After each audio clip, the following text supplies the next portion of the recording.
सबको जुहार। आनवी media production रे फिर गोटे नुआ कविता लेकर आसुछे मुझ सुजित बारिक।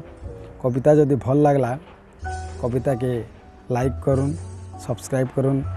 आउ चलुन सुनमा आजिर कविता मनर रानी। सबके गोटे गोटे मनर रानी थीसन। केनता प्रकार से मनर रानीटा मोर मन भितर थीसन से कविता भितर ताके मुई सजाई देवार लगी चाहिए। आसुन कविताटा के सुनमा। आजिर कविता मनर रानी। सुंदरी ननी लहर मनी जाउथिले परा बोली। अरे सुंदरी ननी लहर मनी जाउथिले परा बोली। महकी जाए सी किया टगर कहरी जाए सी मली। अरे जुड़ा बेनी के तार खने पकई करुथिसी केते चाखी।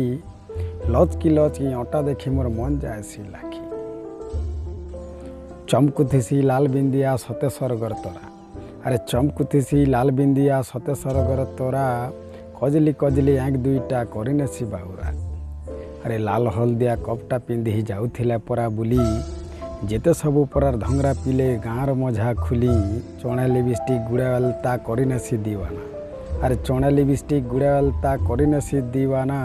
सते लागुसी तार बिना छिनाई सारा जमाना। रूप आउ मुह केड़े सुंदर किहे नाई अंता सरी। अरे रूप आउ मुह केड़े सुंदर किहे नाई हंतार सरी। जेते सजाले भी हारी जीवे सभे सरगर जेते परी। मनर रानी मोर दिल दीवानी तुई मोर दिया जन। मनर रानी मोर दिल दीवानी तुई मोर दिया जन। एकला करी नाई जीवे मते तोते देई छे मन, तोते देई छे मन। धन्यवाद। आपण मान को कविता जदि भल लागुछे लाइक करुन, सब्सक्राइब करुन।